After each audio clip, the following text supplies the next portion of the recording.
Let's light this candle. Welcome to the smartest people in the room. We are so glad that you're here with us, and just by showing up, you are already demonstrating your very own smarts. Today, we are thrilled to present literally two of the smartest people I know, two who are bona fide digital music pioneers and who are working on some really cool projects right now. Before we get started, let me take care of some business. First, to the audience, please feel free to introduce yourselves in the chat window. The reason we do these webinars is twofold. First, we want to showcase really smart people and the amazing work they do day to day in the music industry. But the second reason is a bit more nuanced. Most of you know that I am a music industry headhunter. I place music executives in roles throughout the industry. So by definition and function, I help people connect with companies. In this series, my goal is to help you make more connections, and I invite you to take full advantage of that opportunity. Specifically, I invite you to engage with the speakers and the other attendees in the chat of the Zoom. Please introduce yourselves, share your LinkedIn profile, say hello to your friends, and make some new ones. And ask questions of our speakers. We will try to address as many of those as possible along the way today. And also, please make sure that your chat is set to address speakers and attendees. I want to thank our sponsors, for without their support, we could not keep this series free. I want to thank First Horizon Bank, Bufkin Baker, Four Roses Bourbon, the Fairlane Hotel, the Tennessee Entertainment Commission, Lightning 100, Tennessee Brew Works, Moo TV, Jive Printing, Project Music, and Cushmaster's brand of CBD products. So let's get the party started. Rather than one guest hosting the other, today we are pleased to have both of these rock stars equally sharing the spotlight. With a distinguished 30-year career spanning technology, media, and the science of prediction and human-machine interaction, Regina Joseph has been called a music tech visionary. A journalist and former spin editor, she created Blender, the first digital magazine, as well as the first forms of digital advertising, which revolutionized the media industry in 1994. She built Engine.rda in 1996, and one of the first digital agencies where her creative direction for clients like Microsoft, RIAA, Atlantic, Maverick, and Sony produced notable and award-winning enhanced CDs, ads, and media. By 1999, she was in Europe as Senior VP for Liberty Global, helping to build the first wireless broadband triple play network. There in 2000, she led the world's first live stream transmission over Internet Protocol. She was brought soon after over to Sony Music to serve as the managing director of Europe for Sony 550 DMV Venture Capital Unit, then to spearhead development on PressPlay, the first post-Napster commercial music streaming service in the mobile Sony Ericsson division.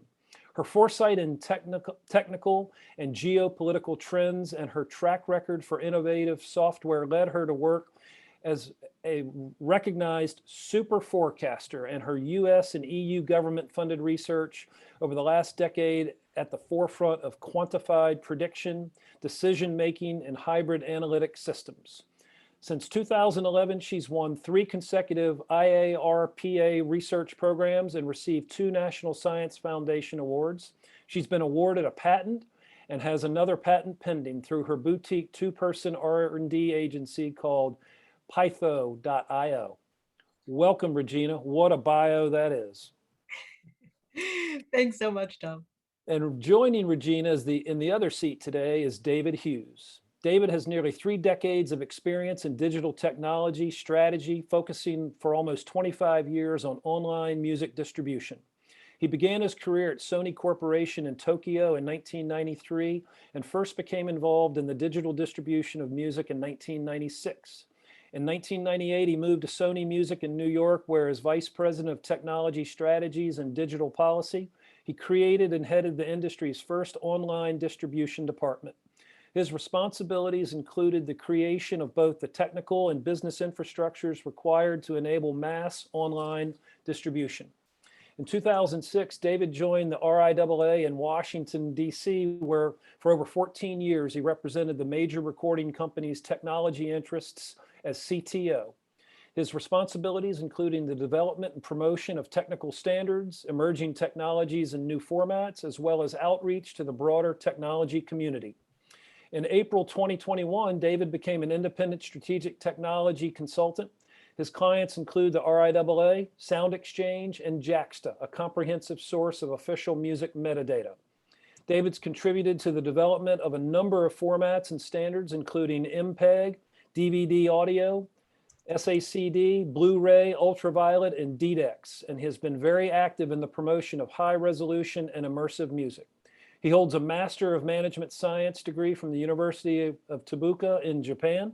He's also a member of the Audio Engineering Society and Recording Academy, sits on the Library of Congress National Recording Preservation Board, and is an inventor of over a dozen US and international patents. Please welcome these two incredible rock stars to the smartest people in the room. Take it away, guys. Thanks so much, Tom. It's great to be here. We are so glad that so many of you joined us today from so many parts of the globe. Our aim is to take you on a 30-year journey that summarizes the work that we've done both separately and together, shaping the future of music, and more ironically, in the 1990s, this is what we called new media or new technologies. So it's 30 years later, and many of you in this audience were not even born yet, and may not even be familiar with how the digital world we experience today evolved from the analog world. And David and I spent the earliest part of our careers forging that transition alongside several of you in the audience. We're so glad to see you here.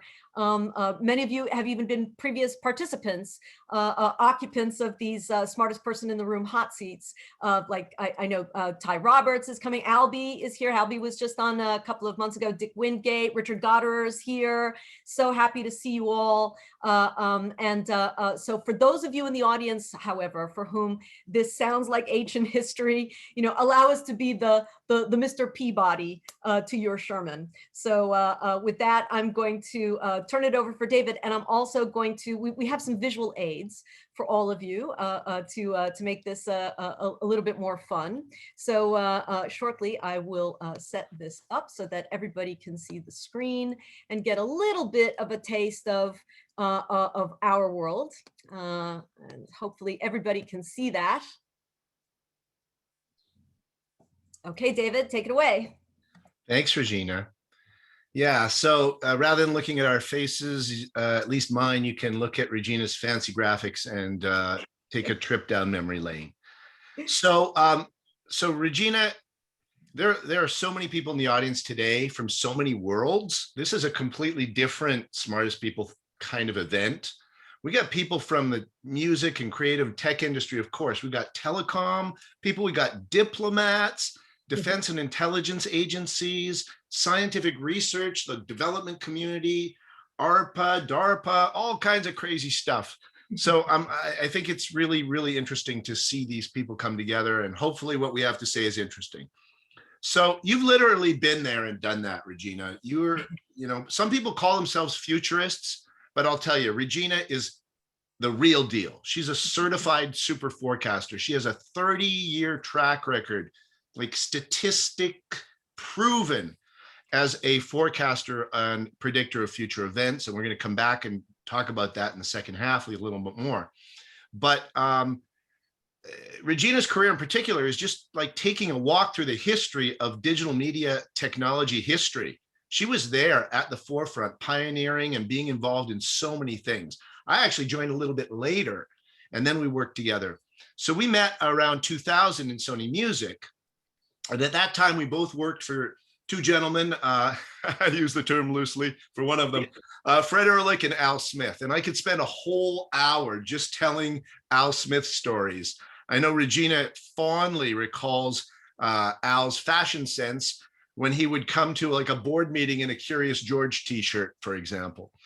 But Fred and Al, we both worked for them separately in two different divisions.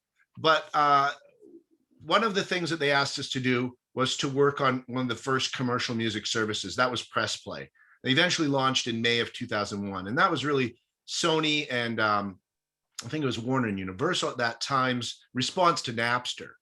And this launched 2 years before iTunes. It launched about 10 years before Spotify launched in the States, and it was really ahead of its time. But as we'll come back to later, there were some significant challenges to the record labels doing this. So at Sony, you served as the European Managing Director of Sony 550, Regina, and that was a venture capital unit that we had set up to invest in new technologies.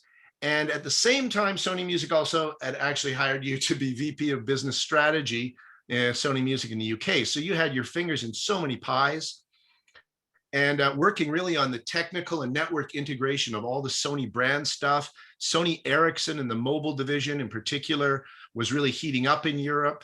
At that time, Europe was years ahead of North America in terms of mobile networks. And by the time I met you, you were already had a well-known track record, like a decade long of technical achievement and innovation and his sort of historic firsts that you had collected under your belt.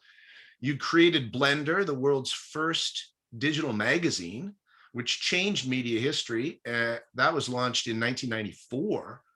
And then maybe we should mention what Blender was. Blender was a CD-ROM disc distributed magazine in a sense. And that was how people could enjoy or consume digital graphical stuff before the web. So Netscape 1.0 came out in 1995, and even before that, you're already distributing a magazine on a CD disc. This is crazy stuff and way ahead of its time. There were no digital periodicals at that time. This one was specifically focused on music. And so what did you foresee in that pre-web period there in the early 90s that led you to actually create Blender? It seemed like at that point, this was just some kind of pipe dream. Well, it certainly seemed that way to a lot of people that I was talking to when I was trying to get it financed. You know, what people can see on the screen is a chronology that I put together just to give people context of, you know, what was actually happening. If you look at the start of the decade in the 1990, you know, that was when Tim Berners-Lee, at the end of, that was when he had the first world, you know, WW3 server up and running. He had just made the proposal the year before for a World Wide Web. And also the very first desktop CDR publishing units were made, but one by Sony, one by Meridian. But as you saw from this chronology, I mean, one was priced at $52,000, the other was priced at $30,000. So that's what that's the tech that we were dealing with, you know, at the start of the 1990s. So within the first half of the 1990s, you're still talking about a world where most people didn't have computers. And for me in 1990, I was an old school journalist in the middle of one of the worst media recessions. I was working at Time Inc. and I was already helping to transition my publication that I worked for at Time Inc. From, you know, old printing presses. I've had those skills. I used to use an X-Acto blade to cut out ruby transparencies in order to make photo transparencies, you know, and traditional art direction in addition to my role as a reporter. But, you know, Quark had just come out. Computers were being used very rudimentarily to basically flow publishing so that you wouldn't have to, you know, make galleys where you're cutting out pieces of paper. So yeah, I had both of those skills, but you know, I was trying to tell people, listen, you know, we can save a lot of money if we actually move to desktop publishing systems. You know, there's a way to incorporate technology into what we do to make it easier, faster, more efficient. And so I had always been writing music criticism on the side, and you know, in addition to, I was writing about business, technology, the business of media. And so, but my frustration with writing is that it's such a flat medium. I kind of had enough of, you know, having to edit bad writers using the word jangly to describe a guitar riff 5,000 ways. So you know, I had already been thinking about a way in which, you know, if I could, instead of just reading somebody else's subjective opinion in a review about a piece of music, I can hear it for myself and make my own decisions or watch a video. So you know, up until around 1992, 1993, that was kind of a pipe dream because you couldn't make it a business. It, you know, to actually, you could make an interactive technical package, but you usually had to code it with C++ or C. You know, it was Mark Cantor introduced Macromind Director and the Lingo programming language. When that was introduced in 1993, that changed the game. because it made it so easy to be able to create interactive media that it was possible to actually imagine the creation of a magazine, for example, where, remember, this is before the web. So people back then didn't really have a way to look at something digital apart from storage-based media. So we're talking about CD-ROMs here.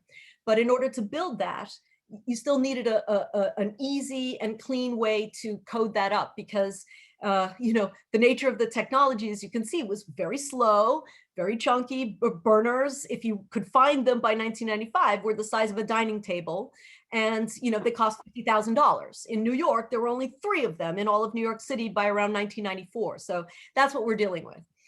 So the earliest prototypes were built with Director and involved sneaking into the offices of J. Walter Thompson, the advertising agency in New York at night, because they had one of the only Kodak made them, Kodak CD burners. It was 2-speed, and it took about 8 hours to render about a minute of video. So just to give you context of what we're talking about, I knew as early as the first CD-ROM codecs were released by Philips and Sony in the late 80s that, this time for the analog print world that I was working in day to day, that time was coming to a fast end.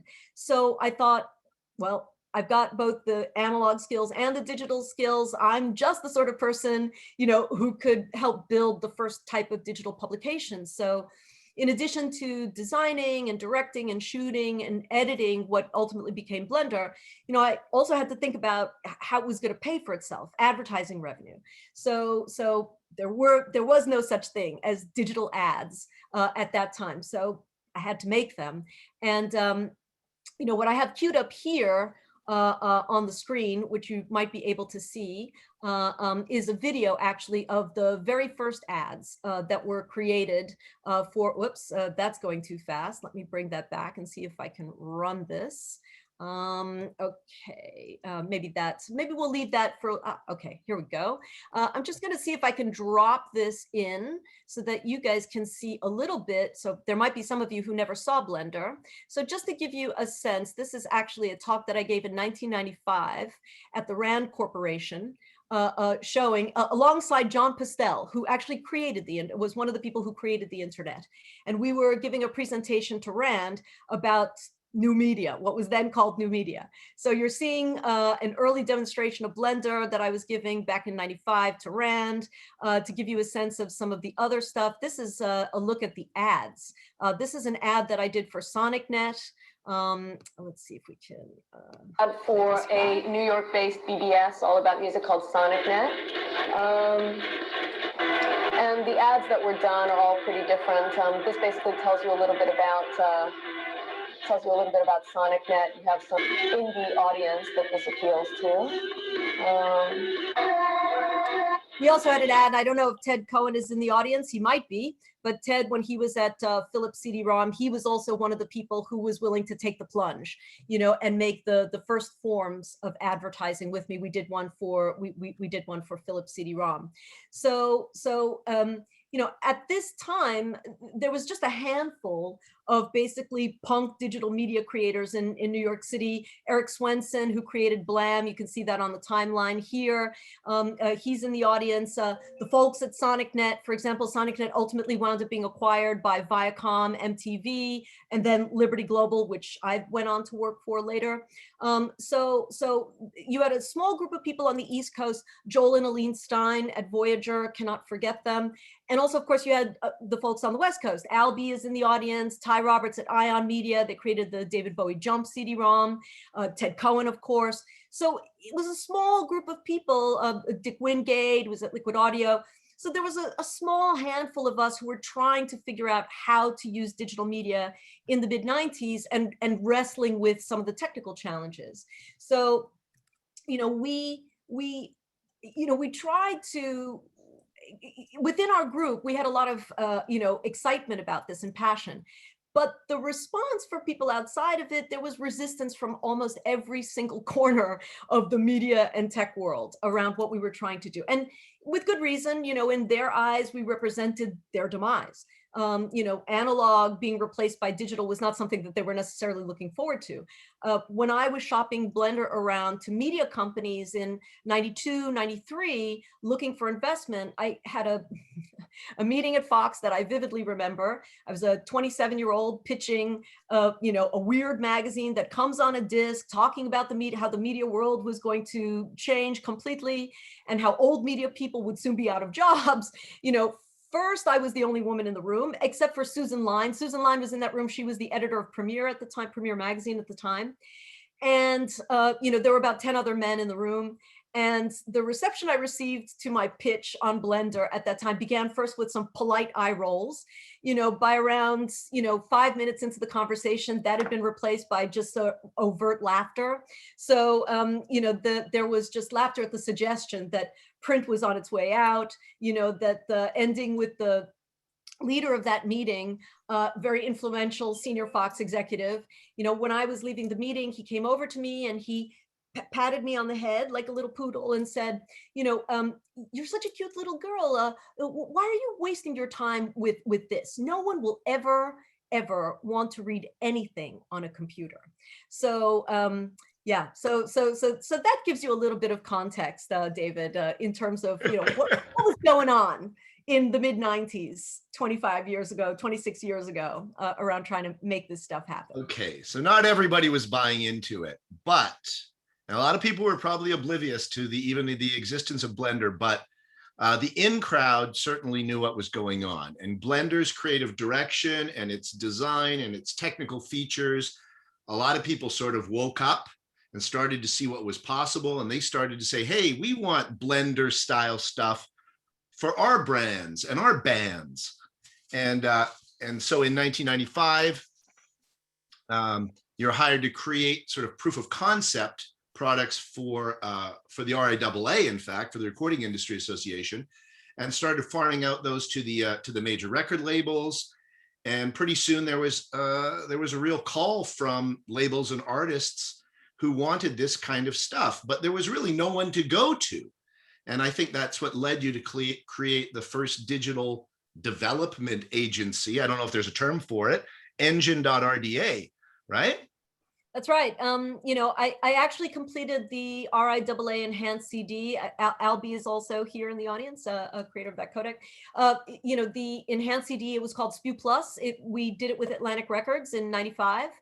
And I know there are a bunch of Atlantic Records folks here. Karen Kijis is here. I know Nikki Sly was supposed to be here. I hope Sandy Smallins is in the audience. The disc was a quirkier, more lo-fi version of Blender, featuring emerging artists at the time. I mean, emerging, we're talking Jewel, Sugar Ray, David, you're Canadian. So I would be remiss if I didn't mention one of my favorite artists on the disc, the Canadian band, the Inbreds. The experience of working with Atlantic, though, was great. I mean, it was a really special time for us. Sandy Smallins, Karen Kijis, Nikki Slide, Chris Otto, Ken Weinstein. There's a really good, solid team of people who are very technically oriented at Atlantic. And, so after we completed the RIAA disc, the SPEW Plus zine for Atlantic, I was getting interest from Atlantic, but also from people at Maverick, from Fred Ehrlich at Sony.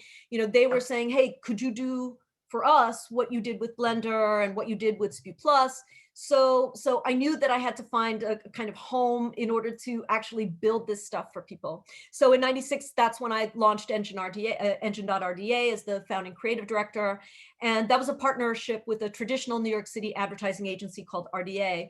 And at the time, I think there were maybe only 2 other agencies like it at the time. There was Razorfish and agency.com in New York City, but Engine's creative output was pretty distinctive. Our client base, we had a very unique niche client list of record labels, video game companies like Acclaim Entertainment, Sega, and consumer electronics companies like Panasonic. So at Engine, I hold the weird distinction of possibly making more enhanced CDs than I think maybe anybody on the planet. We did Hootie and the Blowfish, Pet Shop Boys, Alice in Chains, Jerry Mulligan. It was a pretty long list. And some of the other distinctions from Engine included We were selected as brand vendor number 15 for Microsoft. I did all the development for, or Engine RDA did all the development for Microsoft's hardware and gaming divisions. And this is pre-Xbox, right? We're talking Flight Simulator and the Atari licenses bundled into a 10-disc Flex package. So one of my favorite achievements at Engine was actually directing what was the very first movie trailer for a video game, the first movie trailer ad for a video game, and that was for Microsoft's Deadly Tide. It ran in 1,200 Regal cinemas in North America, and I actually won an Innovation in Cinema Award for it. But I have it queued up here. We can play a little bit of it so you can see what the future of advertising was. That's too far. What the future of advertising looked back then.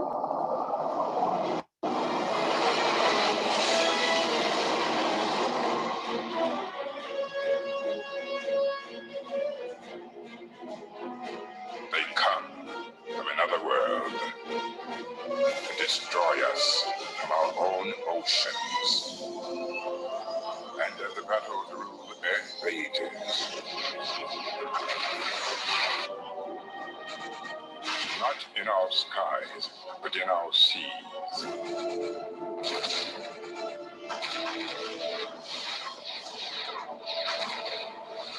Only one person can save us from drowning.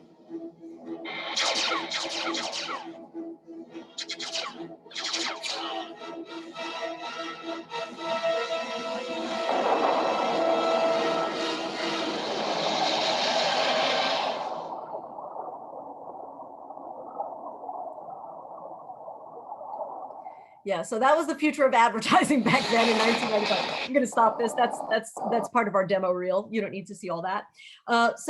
But even though we were doing all this stuff at Engine, I was already getting a little bit antsy. I kept bumping into technical limitations, that I foresaw would ultimately force me to have to make a different type of pivot. Bandwidth was low. Internet speeds were slow, it's very expensive. And for somebody like me who works with giant files like video, audio, animations, this was kind of the sword of Damocles hanging over our heads. So, but in Europe, I was already observing that, the very first triple play broadband networks were starting to put in the pieces. They were basically cobbling together old UHF stations and copper coax fiber cable companies, mom and pop cable companies in Europe. And so that was working towards much higher speed broadband, which was kind of what you would need in order to be able to build the technical stuff that I was building. So I kind of had one eye already focused on the next thing beyond storage media, beyond the rudimentary internet. Remember that the very first graphical browser, Netscape, that became popular, the first ones were introduced in 94, technically, or Netscape was first introduced in 94, but people didn't really start to use it until about 95. So this is after Blender. So I knew that mobile telephone networks, faster broadband speed networks, that was really already 10 years ahead of where we were in the US, in Europe and in Japan. So I was already thinking around 96, 97, I need to be pivoting my attention to what's happening at the network level. And so, that was really where I wanted to focus after Engine. I did some work with Forbes. I was actually covering the technology convergence space for Forbes for a while. And I did some work with Eric Swenson, who's in the audience at Hearst Interactive, helping to basically digitize, or not digitize, but digitalize their entertainment assets, a lot of the Cap Cities TV brands and news syndicated media brands. But it wasn't until I was covering the network convergence in Europe and Asia that, I started to write about this company called Cello Broadband and what it was trying to do. It was owned by a US cable family, people who specialize in the world of cable television, but they were running that network in Europe. And so I actually wrote about this, and then they called me asking me to come and work for them and help them build that network. So it was the first European triple play broadband network. It was part of what was known now as Liberty Global. That's John Malone's massive telecommunications empire. And they came calling to lure me to work for them and to help build the network. And, at the time I was pretty happy at Forbes. I was happy to write about digital media and take a break from making it for a bit, but they kept pushing. So I thought I would name an ask so outrageous, that if they granted that to me, then that would mean that they really wanted me to go there, to go out there, because it would mean relocating to the Netherlands from New York City. And they did grant that ask, did. as I recall, and it was ridiculous. So I won't tell you all the details, but Regina said, "How bad do you want me?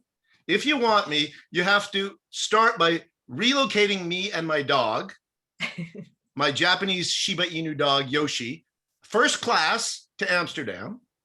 And it gets better. I want to be able to bring Yoshi to the office every day."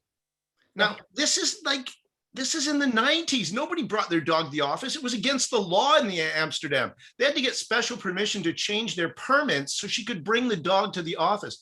But apparently they wanted her pretty badly. And she ends up, you ended up as EVP there of Europe's first triple play broadband network with your dog by your side.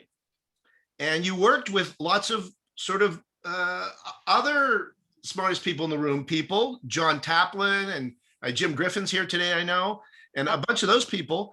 And you were responsible for a bunch of really major technical achievements. And I think the really big one was, the first was to do a live stream over the internet through the broadcast network of the television show Big Brother. This was the Dutch TV show, but you were doing the Swedish version because the Swedes had a better network. Yes, they had our network, and our throughput in that leg of our network was the fastest.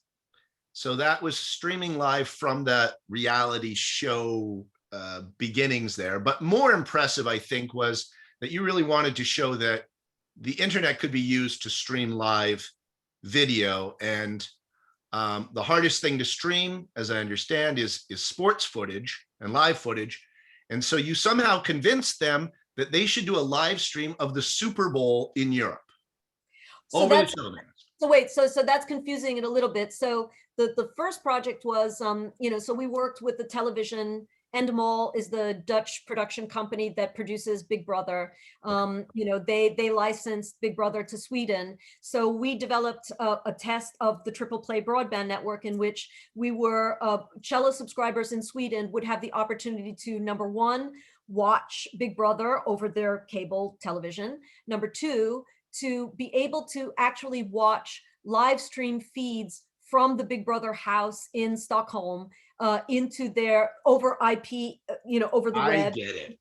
And then the third part was that they could use, if they had a mobile telephone account with Cello, that they would be able to send SMS text messages to respond to polls on the show. So that was the proof of concept, of our network using a television. It was the first one to actually use all three of those things around one media asset. And then the Super Bowl was a different thing. But that was an international. It was the first international live stream over IP ever. And wow. Yes, it was. So also tell me about this, because I do remember you talking about this, and that was the Super Bowl broadcast. So let's tell me about what happened. I mean, so Cello needed a validation, of the network's quality, its bandwidth, its speed. So streaming moving images over an internet protocol is prone to lots of signal loss. So one of the most complicated types of video to display is, especially over IP, is sports, because digitally refreshing those pixels, with high-speed action usually results in a very unstable signal, poor viewing quality. So my reasoning was that if we're going to prove our network, if we want to convince people to pay the money, to become subscribers, especially in Europe, which people pay much less. My reasoning is that if we're going to prove our network, we really had to go out on a limb, and put it to the test. So at the same time, the NFL was busy trying to launch its European Football League. Super Bowl 34 was coming up. So I reached out to my contacts at the NFL there and to see if they would be willing to license the international live transmission of the Super Bowl over our Atlantic undersea cable and IP network to cello customers in Europe as a way to also goose interest into the NFL. So I brought in Microsoft Netherlands as a partner to facilitate the required server software to manage the transition. So I was able to clinch that deal with the NFL. The NFL leagues in Europe were a bust, in the late 90s, but that historic live transmission, which basically consisted of me, a cable engineer from cello, and a Microsoft technician sitting in the living room of a Dutch cello subscriber in a suburb outside of Amsterdam at 1 a.m. in the morning because of the time zone difference, because the Super Bowl is live, in order to see what they could see on their browser over their internet connection at that time. So, it wasn't quite as momentous as Alexander Graham Bell, telling Mr. Watson, come here. But, given how central streaming is to our lives today, I would say, for us, it was a pretty amazing moment. We were high-fiving each other for quite a few hours afterwards. And it was maybe about 2 months afterwards, I was in LA at Web Noise LA conference talking about broadband and Napster, which was just beginning to start.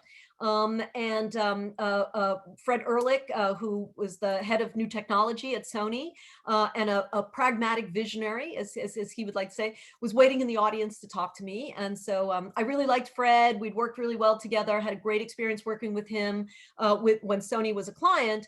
And so, the first words out of his mouth to me were basically, hey, how happy are you at cello? And before I could answer, he said, okay, you'll be happier at Sony. So you're coming to Sony Music to work for me. So I left cello. I came over to Sony.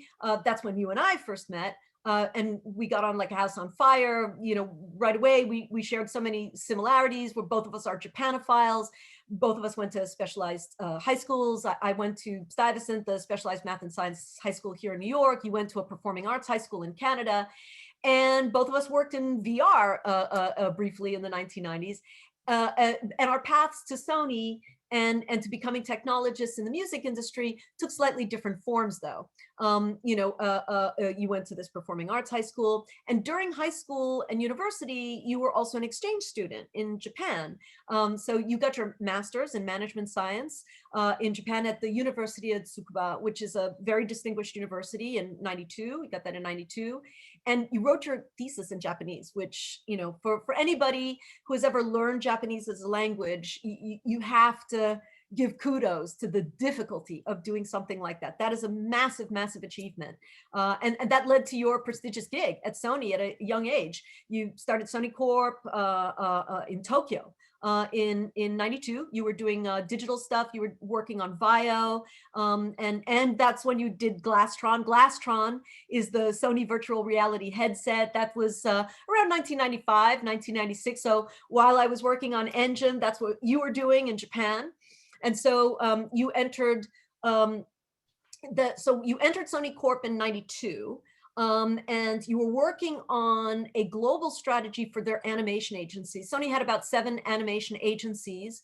And one of the first things you did in 96 was that you prepared you proposed the very first strategy for the electronic distribution of Sony's global music catalog. And that was in 97. So it was in 98, though, when you went to Sony Music Entertainment in New York.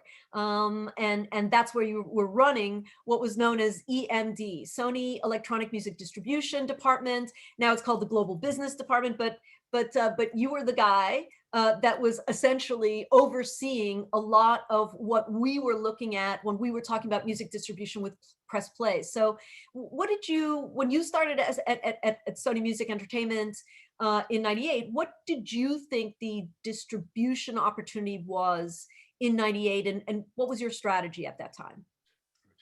So first thing I should say, I was overseeing all of the 1, 2, 3, 4, and eventually 5 and 6% of our sales. It was early days.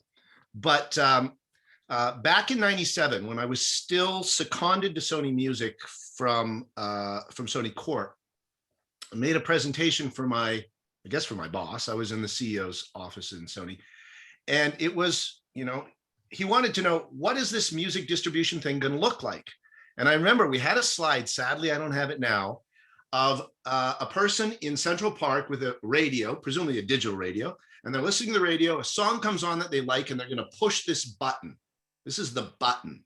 And that was a button to either download the song or put it in a shopping cart or add it to a playlist for a streaming service. And that was our vision in 1997. To give you some context, the music we used in that presentation was the theme from Titanic. That's how long ago this was. Okay, so back in 97, we had this idea that music would be digital, it would be portable, it would be on demand, and there'd be large catalogs. At that time, we called it the jukebox in the sky. And that's what we thought it would be. And even though the wireless networks were really primitive at that point, this is when we were all issued our Motorola flip phones. So we realized that, with Moore's law, all these problems are going to be overcome eventually. And we sort of had this roadmap for where we would end up. And we'll come back to that in a bit. But when I joined Sony Music in 98, I was basically told by Fred Ehrlich and Al Smith that my job was to learn every aspect of Sony Music's business, start with manufacturing, start with the studio, learn manufacturing, distribution, the whole shebang, and figure out how to replicate it digitally. Now, many of the recording assets, I hate the word assets, many of the recordings were already digitized, but they were on tapes. We couldn't do anything with them. So with the help of a brilliant digital audio engineer by the name of Matt Carpenter, who I had actually sort of headhunted away from Michael Jackson. He was Michael Jackson's audio engineer. He came and he helped me. We started by putting the whole Sony Music production library on servers. And we figured that was the first step towards this electronic distribution. At the same time, we were starting something that we called the Madison Project. And in fact, Regina wrote the Forbes article about the Madison Project. And she interviewed some of the people on this session today, including Larry Miller and others. But the Madison Project was the major labels partnering with IBM to build a proof of concept to distribute music to consumers' homes over the internet. We called it the Madison Project because IBM and Sony were both on the corner of 55th and Madison in Manhattan. And Manhattan Project was taken. So it started to get pretty big. We hired Michael Nash, who many of you will now know is the head of GDB at Universal Music. And with the help of Jeanette Draper, they managed the project for us. We teamed up through Warner Music and Time Warner with Time Warner Roadrunner cable, which was really the only broadband provider in America at that point. And then we started finding volunteers who wanted to sign up so that they could go to a store and buy music. Now, buying music meant downloading these files, burning them on CDs. I'll come back to that in a minute. Printing out liner notes, tearing them off from the perforated paper we provided them, folding them and putting them in the jewel case and basically assembling their own CDs. This is new technology, folks. Exactly. This is what technology looked like 25 years ago. Now, we knew that wasn't the future, but that was the best we could do at that point because we only had 3 cities that had broadband, the Time Warner cities. We had no DRM-enabled portable devices. We didn't really have a practical portable device yet. This is before the Diamond Rio. CDR burners at this point are still about $500 a pop. So we convinced Sony Corp to donate a few hundred of them. And the sound quality, of course, we had to compress it heavily because we still had all the bandwidth and storage constraints. But it was all one big proof of concept, and it would all be solved by Moore's law. You could draw the line and figure, when will each piece of this become affordable? When will the network become fast enough? And so we anticipated how that would fall out, the same way that we anticipated the sort of the consumer experience that I talked about with that slide. What we didn't anticipate was how difficult it would be to create these distribution platforms. We didn't anticipate how hard the copyright issues would be, especially with publishers, especially with international and territorial issues. It wasn't until we started trying to create a music store on the internet that we hit up against the antitrust issues. And as Debbie Newman points out, we ended up with Press Play was Universal and Sony, and EMI, Warner, and one other, okay, I'm sorry, can't remember, there was 5 or 6 of us at that time, ended up with Music Net. So now we've got 2 stores. So you have your top 10 albums you want to buy, but you have to go to 2 stores just to buy them. This is crazy stuff. This is crazy stuff. Yeah. And just a second, So, but it was all proof of concept stuff. So, and the other thing we did not anticipate was peer-to-peer. So by the time we were past the Madison project and actually selling music through our business partners like towerrecords.com in the spring of 2000, Napster's users were doubling every month. I remember in the spring of 2000, it was 4 million, 8 million, 16 million. And every time the numbers doubled, it was on the cover of USA Today. Every time it was on the cover of USA Today, the number of Napster users doubled. And understandably, sales plummeted for CDs. And I don't think people understand perhaps how badly we were hit. Even today, if you adjust for inflation, in 2021, we are only at 2/3 of the revenue that we had in 1999 when Napster launched. Yeah. So it's still been a long haul, but we survived. We got this far. So yeah.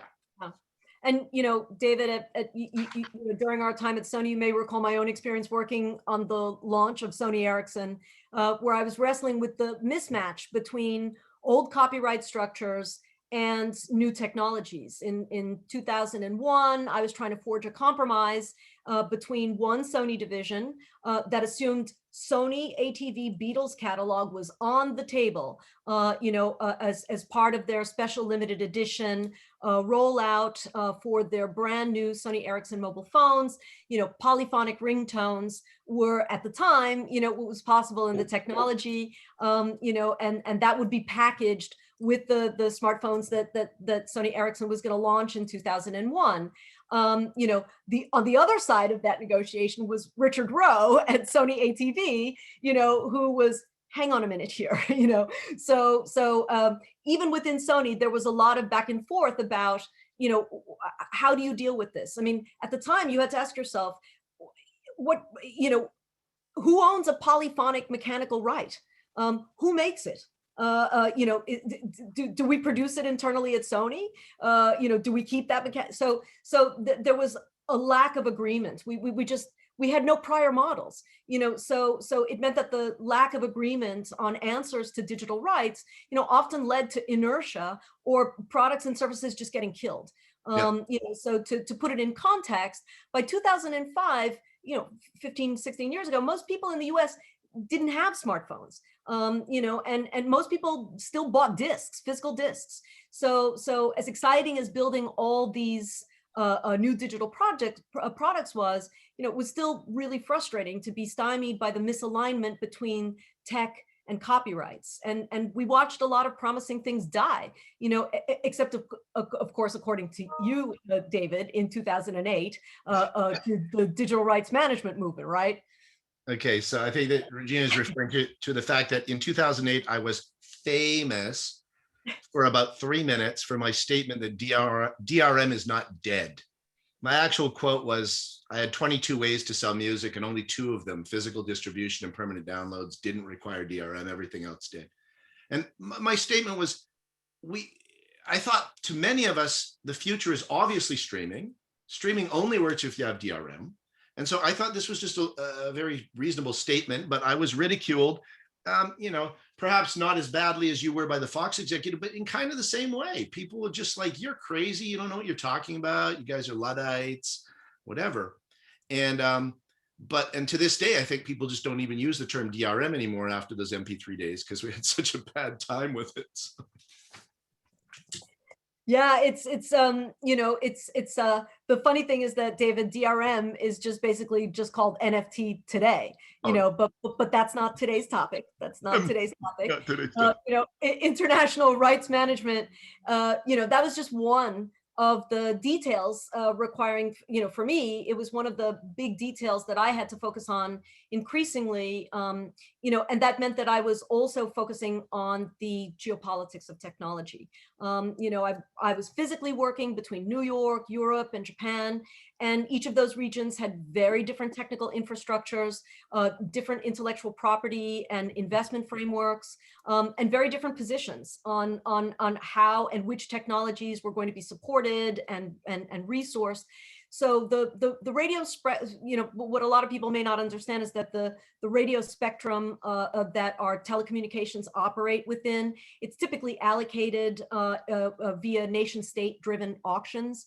So analyzing and forecasting the geopolitics of telecommunications, was and technical innovation was increasingly becoming a much bigger part of my work, which for me was great because it allowed me to divert more energy to research, especially in the area of forecasting, in addition to the creative and technical and business skills I was already deploying. So the work of the IMF economist, Prakash Lungani, I know that he was on the list. I hope he's in the audience. I'm not sure if he is, but his work, he was writing in 2002 about economic forecasting, and that had a very big impact on me and the work that I was doing. And so what was interesting was that slowly over the next decade, my work started to shift more and more into the arena of applied foresight, quantified forecasting research, and decision science, which ultimately culminated with me winding up working at the Dutch national think tank Klingendahl Institute, which is in The Hague, in 2002 to build out their future division. Yeah, no, it's fascinating. So I'm just looking back at the 90s here and the emerging tech, the new tech, as we called it. And, when we did succeed, it was mostly just thanks to Moore's Law. It was a matter of waiting until the time came. And we saw people like, Rob Glazer, who launched Rhapsody in 2001, and we didn't have a streaming business in the US that was profitable and for 12 more years or something. So sometimes you just have to wait, not just for the technology, but for the society to wake up too. But the 90s were a heyday for that Gen X thing. We were in a period where you didn't have to be a Stanford University computer science grad to make a difference in the tech space. And there was sort of this anti-establishment garage band thinking that we brought. And in my case, I was lucky enough to have the sort of backing and funding of a major record company where I could have a startup in a safe environment. And that's what we did. It was great. But there were a lot more women there too. It was a diverse time.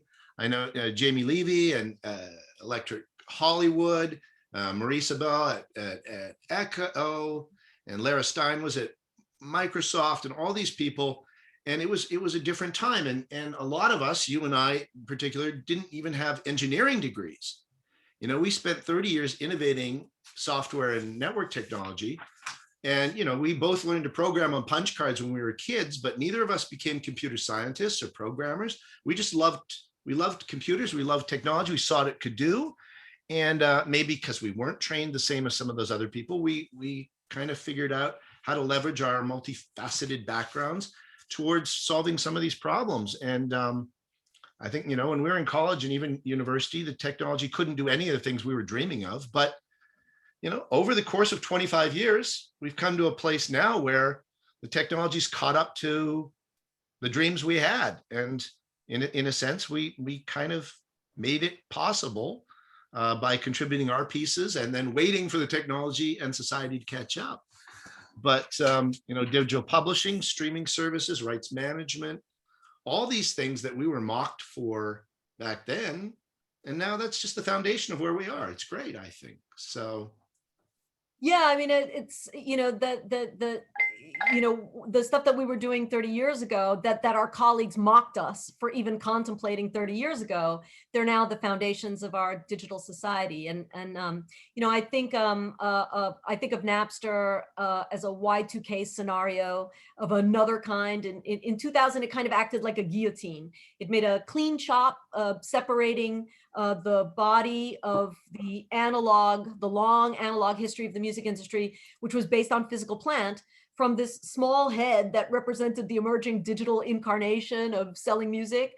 So technology, you know, kind of slammed the door shut on the analog age of the music biz, but it also wiped the generational memories of audiences when it comes to music. And this is also correlated to generational demography. I mean, Generation X is often referred to as the bridge generation, the last to mainly experience music as it was experienced in the analog pre-Napster age, you know, purchasing physical discs, hearing songs on free-to-air radio, interacting with artists through live performances, buying print music magazines. You know, experiencing music in the pre-Napster age meant that generations who did so were usually exposed to and familiar with music from the 90s, the 80s, the 70s, 60s, 50s, even the 40s and 30s. But after the Napster chop and digital streaming became the primary way in which millennials, Generation Z listen to music, familiarity with music changed, you know, and it became the primary way. But in listening to that, the generational memory is now mostly constrained to the last 3 to 5 years. So the loss of AOR, album-oriented rock, as a dominant business model for the industry, you know, its consequent lessening of familiarity with legacy recordings has massive implications, not only for how to sell it, but what the music means to younger and upcoming generations. So this factor can be compounded when we start talking about securitizing copyrights as assets, which, like SPACs, like NFTs, it's certainly generating a lot of hype, you know, a lot of buzzwords, you know, a lot of excitement. But so for example, the work, and I know I see a question from Drew Feinerman asking about blockchain technologies, and, you know, will it be as game changing as the internet digital revolution was in the 1990s? You know, the work that I do, some of the research work that I focus on, you know, what we've been looking at is, you know, how do machine learning models compare with people when it comes to guiding decision making, making situations, like, for example, asset valuation. You know, machine learning is not as accurate as people assume, especially if we're talking about data sparse domains, situations in which you don't have a lot of prior history. You know, so in fact, our results showed that our particular noise reduction methods that we've developed, you know, they actually allow human teams to outperform AI or machine models by, you know, in predicting event outcomes by up to 48%. Regina, yeah. I'm going to interrupt for 1 sec. So to give one example, you know, if there's no precedent for something, AI doesn't have the data to make the prediction. So if there's suddenly a big change in copyright law, for example, that's going to impact our industry, the AI is not going to be able to do it. That's my impression, right? That's right.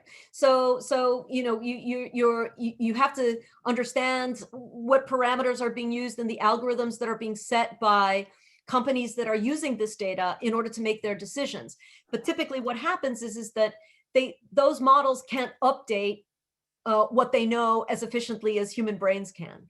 So if you get the right humans, you train them the right way, give them the right platforms that extract the right types of data from them, you actually can wind up doing much better with your human teams than you can with your machine learning models. And that's a hard thing.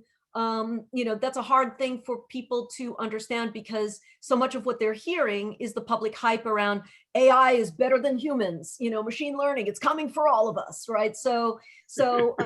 But especially as our decisions are moving more and more into these algorithmic selections. Think about Spotify recommendations, or the price of a catalog. All right, the greater the potential that the human process gets edged out by a model.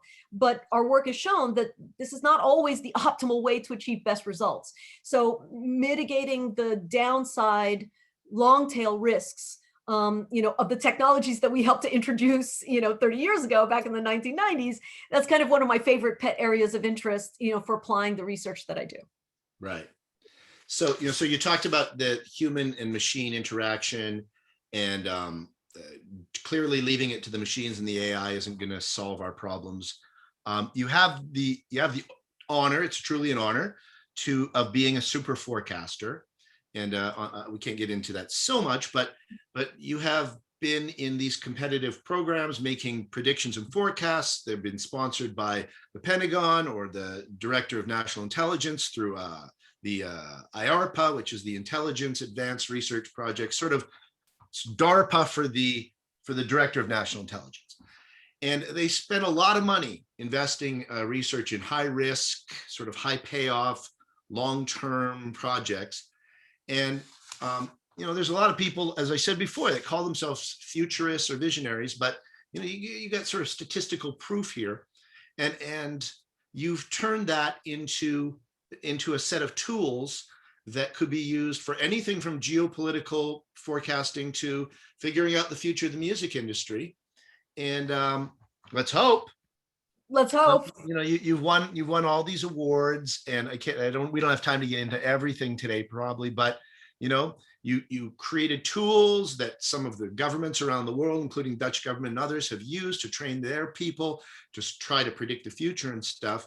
But it really focuses on quantifying the future and improving how we make these decisions.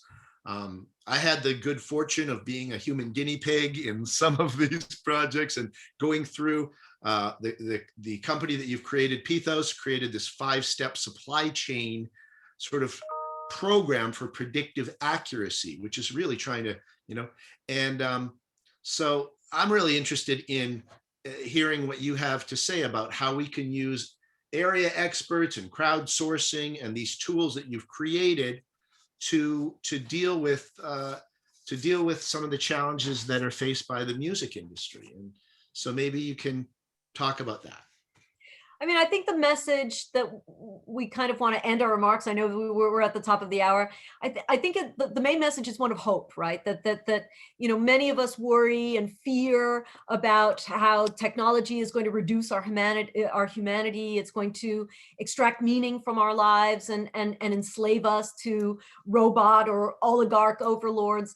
I think our experience, David, what we've done over the 30 years is kind of a testament to the alternative view. My research work is all about team, even when there's a machine model involved. So that means I'm looking for more people like us, right? People who are polymaths, the curious, the intuitive statisticians, the puzzle lovers, right? The nerd weirdos, that got laughed at in rooms when we were telling people stuff that was going to happen and that eventually did happen, right? So it's a world that is a world, and those people are people that, the world that I would like to live in is a world where sophisticated crowdsourcing, can create collective intelligences, if you will, better equipped to find the signal in the noise. And every human contribution plays a meaningful and important role. The good news is that for those who see limited potential in a world increasingly run by technology and algorithms, that there's still important pathways in which the human mind still triumphs. The mind is a trainable thing. It's efficient. And in many cases where complex decision making, is the consequences of complex decisions, can mean the loss or the gain of hundreds of millions of dollars. The human mind still holds the key to the best outcomes, and that's something that we see being applied, in better fashion to the music industry, whether it's in how people listen to music or how we value it. And what I think you and I both wish to see in order to permit the alternative view to take shape is perhaps less of the overconfidence and flawed certainty that you and I have certainly experienced, from our colleagues in this business when we were forecasting what would happen 30 years ago. There's a cycle repeating here, right? That 30 years on from when Tim Berners-Lee announced a proposal for a hyperlinked World Wide Web, we already can see how herd thinking and misplaced faith in AI can actually wind up creating suboptimal conditions or outcomes. So our hope is that this time that maybe our lessons from the past, might be able to guide our decisions about the future. So I think that's really the kind of message that we want to end this all. And I think with that, I think we can pretty much open it up to questions, or I see we have some people on the Q&A. There are tons of comments. I've been trying to keep up with everybody on the chat, but it's been tricky. It's been Lots pretty impossible to keep up. Yes, So. it's not easy. We're trying to engage. I see that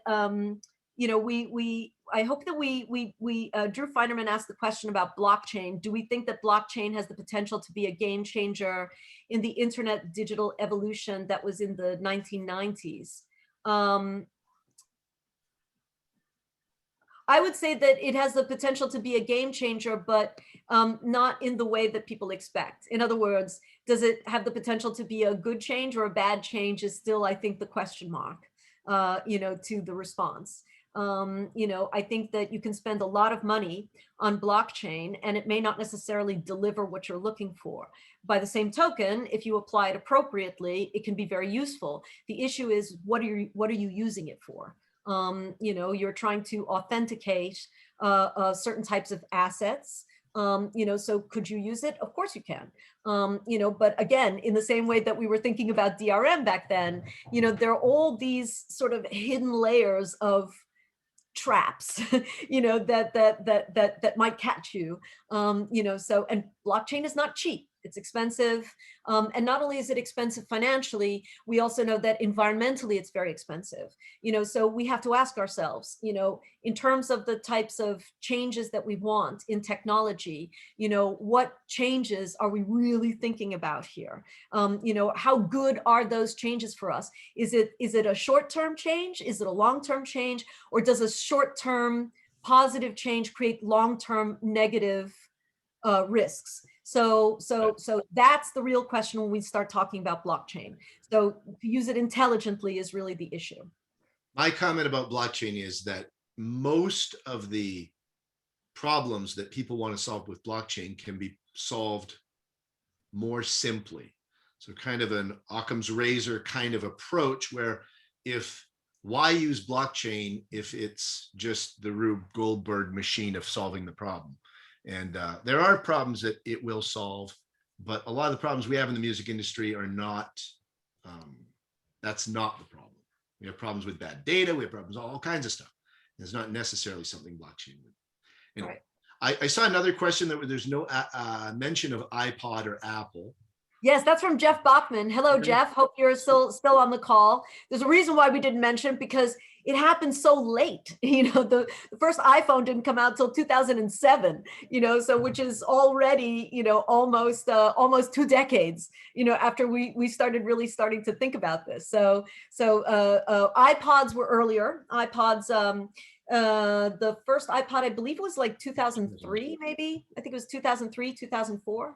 So, but the iPhone didn't happen until 2007. Sony, interestingly, and all of my friends, and I know there are people in this chat who will mock me and who did mock me openly, although I took it in stride, was Sony Ericsson made, I think, and I still maintain that it made one of the best, earliest smartphones before, like 7 years before the iPhone came out. It was the Sony P910i, Sony Ericsson P910i. I still have my prototypes. They were brilliant, and I stand by that. And I know that there are Sony people. I know Albie and I have joked about this before, about Sony phones. Everyone who sees my little Sony Xperia phones always jokes about it, but those were great phones. I think that the how iPod and Apple and iTunes Store affected the music industry is like that's enough for a whole nother session, Jeff.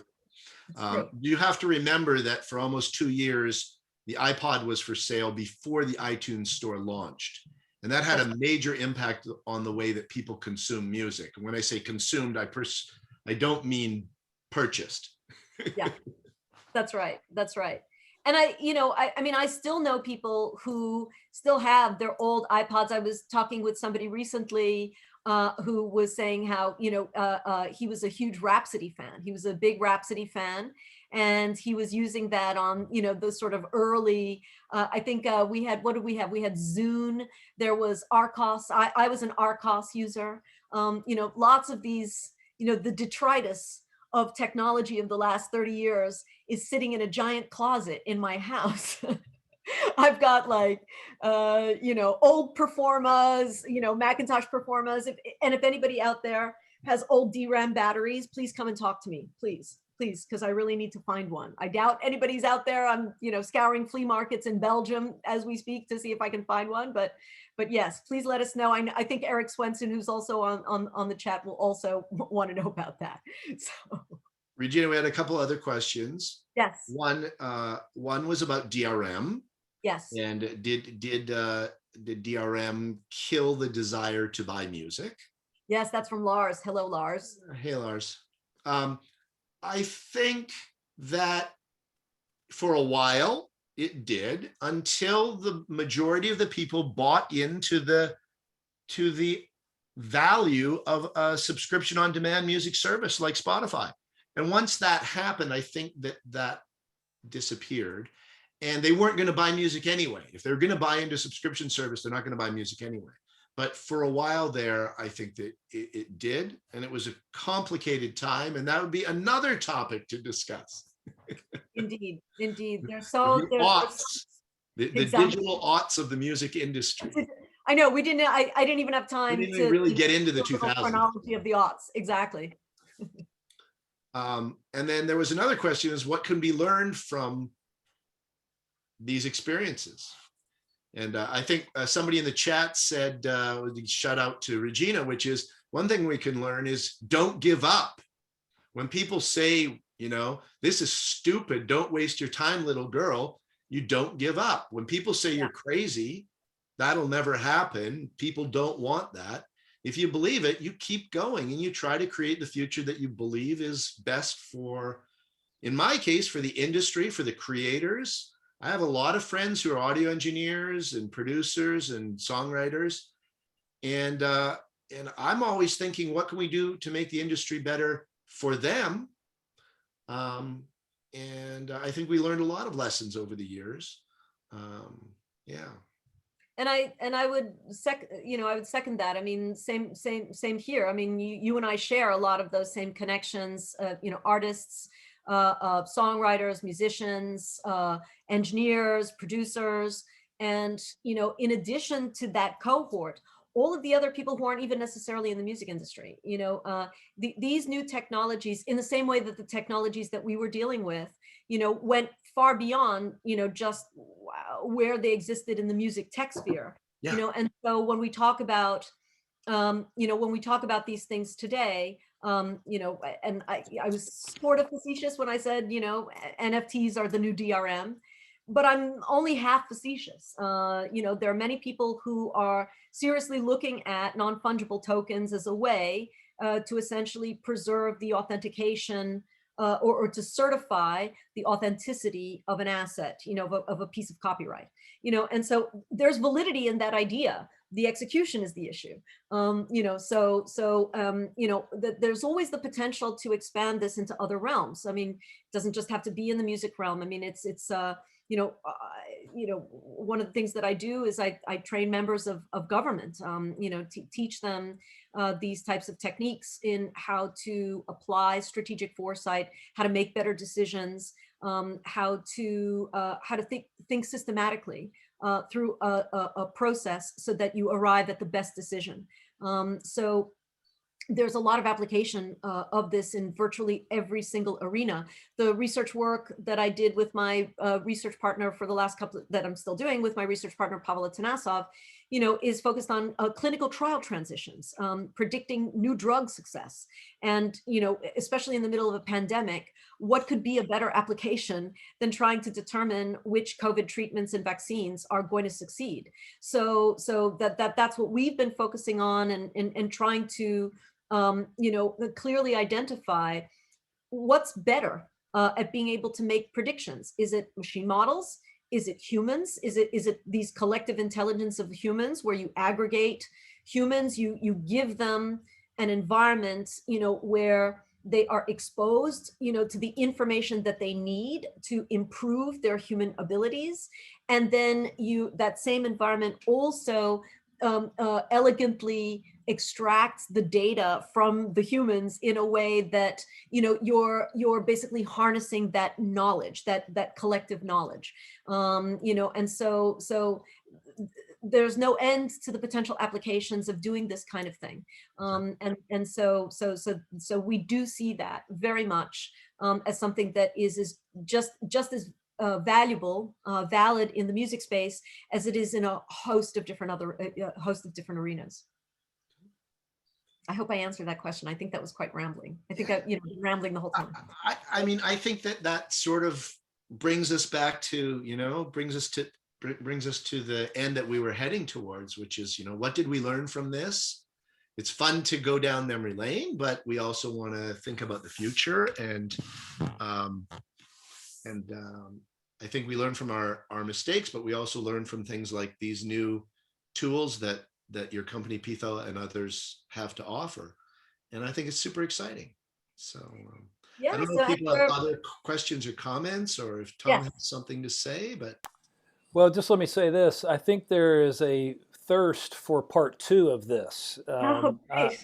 My phone is blowing up as well. There's a number of comments in the chat that I think the audience would love another session for you two to come back. And so my question on their behalf is, would you consider it?